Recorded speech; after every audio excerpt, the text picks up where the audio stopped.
Smash Bros. Doesn't need an introduction. It's a series that brings together so many different characters from different game franchises, and so is bound to spark speculation as to who'll get in next. And never has it been more hotly debated upon than in the series' most recent entry, Super Smash Bros. Ultimate. After the game's launch, it was announced that more characters would be added to the game via DLC. This little JPEG here is what we call the Fighter's Pass, and thanks to it we've gotten such great characters like Joker, Banjo and Kazooie, Steve, Sephiroth, and Undeserved. With the recent reveal and release of Pyra and Mithra from Xenoblade Chronicles 2, only 2 more hypothetical characters remain. While there's only 2 more characters to be added, I've got a couple more ideas of characters I'd want to see. Not you, if they're not your personal picks, that's good for you, I don't care. But first, here are some characters that I don't have enough material for to make actual fighters, so unfortunately, they're doomed to the depths of...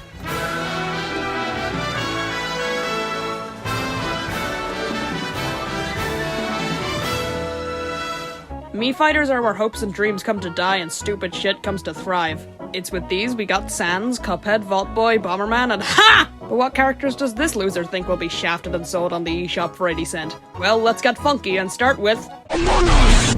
Among Us would be funny as shit and I want it. There's this one video of how the imposter would work as a fighter, but I personally think that realistically if the game were to get any representation at all, it would be in the form of a Mii costume. I'm thinking they'd be a sword fighter with a color option like Bomberman. Smash has more than enough room for indie representation as well as dumb shit representation. Speaking of dumb shit representation...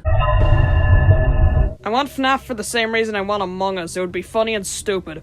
Freddy would be a given, but also maybe Bonnie, Chica, and Foxy, because again, I must reiterate, it would be funny, that's it, next one. Make him either a brawler or a sword fighter with the self-respect sword. So, those are who I'd give the respect of showing up to represent their franchise, but not the respect of actually showing up to represent their franchise. But now, here's the big uns, the 3 I want, my 3 wishes for the Smash Bros. Genie, only 2 of which would be able to be actually fulfilled. So sit back, relax, and listen to me talk about my arguably shitty ideas for characters, starting with...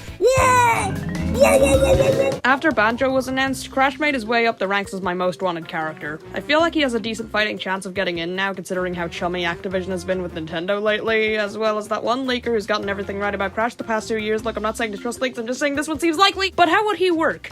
Well, I think his basic attack could be the 3-hit combo from Titans and Mind Over Mutant. His side smash could be like Banjo's, except he slams Cortex on the ground like into insanity. His down smash could be the belly flop, and his up smash could be that upward kick he does in Skylanders. For his specials, I feel like his neutral special is a basic spin, his side special could be the Fruit Bazooka, down could be the slide, and his up special can be the Arrow Preg, which would work similarly to Sonic's Spring.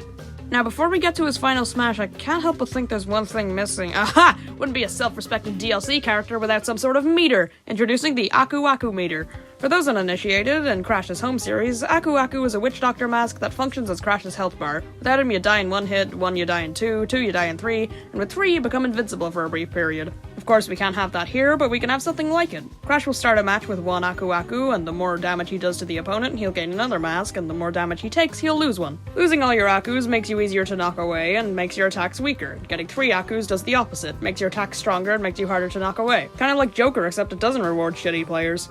For his final smash, I was thinking it could be Embryo's Laser from the true ending of Crash 2. Any opponent caught in Crash's initial attack would be sent to space and get beamed by a gem-powered laser. So that's one down, who's next?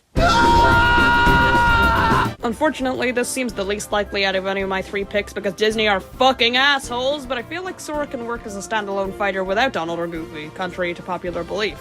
I think Sora's basic attacks would just be generic Keyblade swipes and slashes, you know, just like every other sword fighter. Sigh. Shut up. But where hypothetical Sora's strength lies is in his specials. These would be his spells. His neutral would be Blizzard, side would be Fire, up would be Flow Motion, and down would be Thunder. Blizzard would move in the direction Sora is facing and damage anyone in its way, similar to Mega Man's Leaf Shield, only bigger. I keep imagining Fire working like Joker's E-Hand Aegon, but I think it would just be a more standard projectile, more similar to Sephiroth's Flare, just doing less damage and moving quicker. Thunder would have an area around Sora be taken up by lightning and damage anyone in that range. And with Flow Motion, he'd go all glowy and shoot upward, damaging enemies in his way.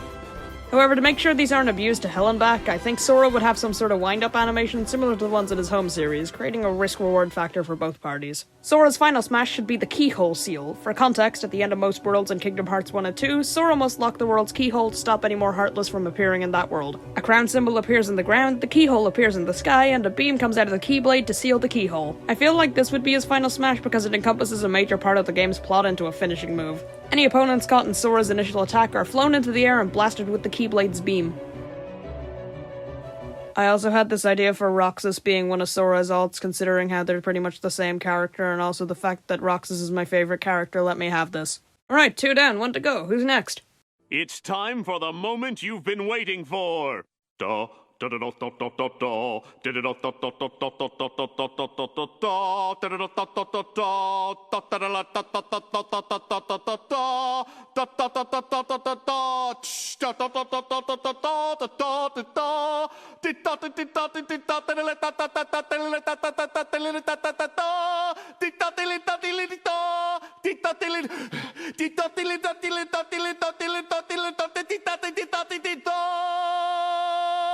It may not shock you to realize that yes, I play Fortnite and do indeed enjoy it. I genuinely think it deserves a spot on the roster with how massive it is. In my mind, it's almost at the same level as Minecraft with how influential it is, but we're not here to talk about why Fortnite representation is viable, we're here to talk about how Fortnite representation is viable. Their basic attacks and smash attacks can use their pickaxe as a melee weapon, and specials can be a variety of guns. Neutral can be a basic assault rifle, side can be the rocket launcher or guided missile, down can be that ground slam you do with the infinity blade, and up can be a bounce pad that again works similarly to Sonic Spring. Hello, it's me, post-recording. I have no idea what I was talking about with basic attacks only being pickaxes. I completely forgot to mention the flint-knock pistol as an up B, but also we could have, like, shotguns and shit as neutral basic attacks. I don't know what I was talking about with only pickaxes. I feel like we could also implement some sort of building mechanic similar to Steve's, just a lot more fluent to control. For their final smash, I imagine Jonesy, or whatever character they hypothetically add, to hop into a Brute, the most hated addition to Fortnite as a whole, and just missiling the shit out of their opponents. Fortnite would be neat, not only to see how pissed off people would be on their reaction channels, but also because I genuinely just think it's one of the most influential games of the decade. And if not a fighter, a Mii costume of my boy Midas would be pretty neat too. Well, that mob outside my house isn't getting any smaller, so before finishing off, here are some characters I think would be pretty cool but wasn't bothered to write full movesets for. Like Fortnite with a bunch of guns, but just give him Clank. Make it so in order to pull off a powerful combo, you gotta do your attacks in a certain rhythm. Heaven can't save us, hell is a joke! He could either be mostly similar to Sonic, or have unique moves like Chaos Sphere, Chaos Blast, Chaos Control, Chaos Roundhouse Kick, and Chaos Gun. This is the part where I say something funny about Waluigi. This is the part where I say something funny about Gex. And that pretty much wraps it up. Do you agree or disagree with my picks? Good for you, I don't give a shit. Because no matter who we all want individually, it's not up to us or Sakurai who gets added. It's up to Nintendo and Disney apparently who gets added to this game. And besides, if it was up to us, there'd be one character we'd all unanimously want added. And it's Gilgrunt from Skylanders. He can use his harpoon gun and he can hover as a recovery. Make it happen, Sakurai, please, I need this!